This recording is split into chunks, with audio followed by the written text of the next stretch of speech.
نحمده ونصلي على رسوله الكريم اما بعد فاعوذ بالله من الشيطان الرجيم بسم الله الرحمن الرحيم رب اشرح لي صدري ويسر لي امري واحلل عقدة من لساني يفقهوا قولي.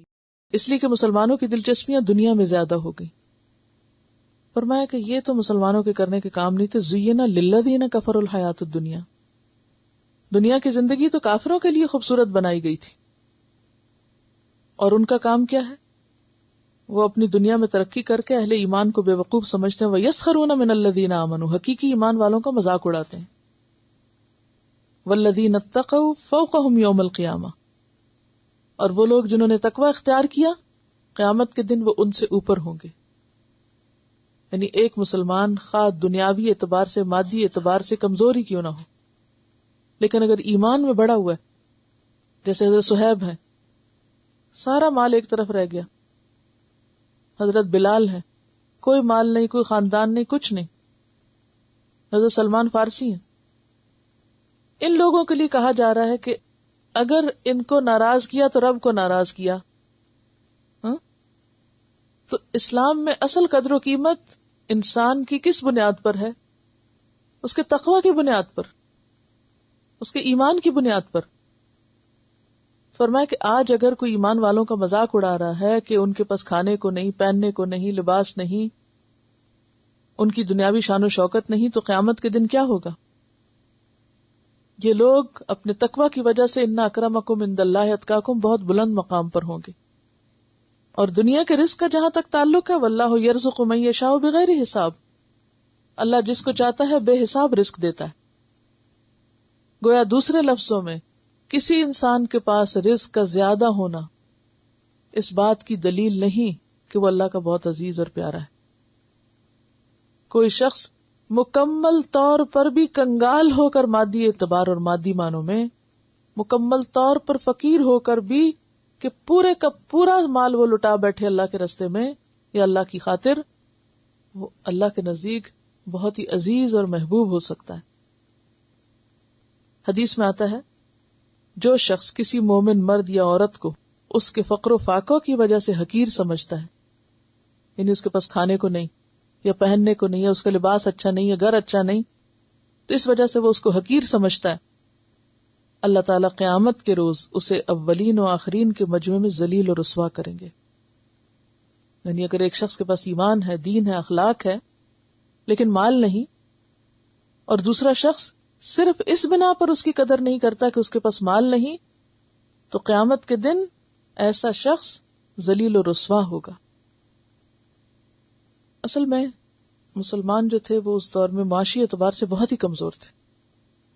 اور خود سوچے کہ سارا مال و متاع ان کا پیچھے مکہ میں رہ گیا، پھر ہر سال جنگ ہو رہی ہے، طرح طرح کی مشقتیں ہیں، فاقے ہیں، بھوک ہے، تکلیف ہے. تو ایسے میں جو منافق تھے وہ بہت امیر لوگ تھے. مدینہ کے امیر ترین لوگ جو تھے وہ منافق تھے یا پھر یہود تھے، ان کے پاس بہت مال تھا. تو وہ کیا کرتے تھے؟ ایمان لانے والوں کا مذاق اڑاتے تھے. کیا مذاق اڑاتے ہوں گے؟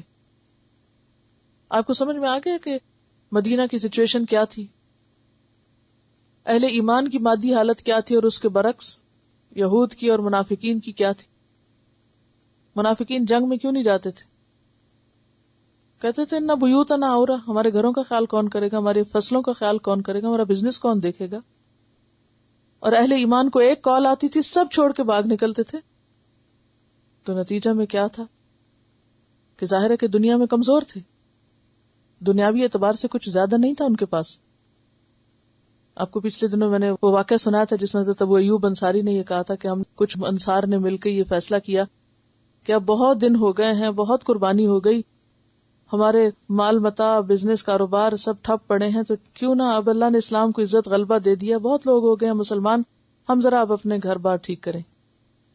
تو فوراً آیت نازل ہو گئی تھی کہ اللہ کے نبی نے تم پہ محنت کی، تمہیں تیار کیا کس کام کے لیے؟ کہ تمہارے ذریعے اب آئندہ پوری دنیا میں اسلام پہنچے گا. اگر صحابہ کرام یہ قربانی نہ دیتے، اپنے گھر بار نہ چھوڑتے، تو اسلام کیسے پھیلتا؟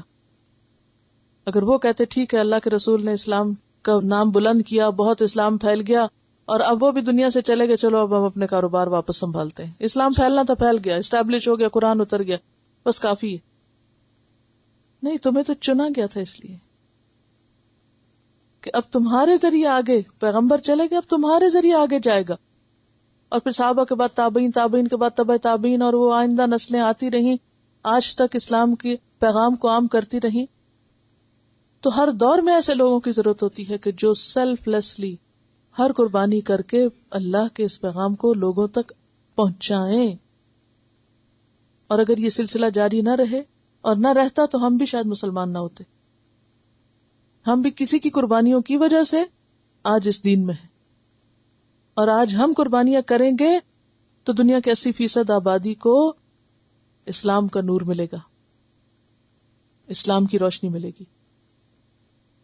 لیکن آج کے مسلمانوں کو یہ بات سمجھانا ہی بڑی مشکل ہوگی. اگر کوئی ایسی بات کرے وہ کہتے ہیں یہ کس دنیا کی باتیں ہو رہی ہیں، یعنی یہ باتیں اجنبی ہو گئی ہیں، یعنی کس چیز کے لیے تم اپنا وقت اور اپنا یہ سب کچھ لگا رہے ہو؟ یہ بھی کوئی کرنے کا کام ہے؟ جس نے ہدایت پانی ہوگی خود ہی پالے گا.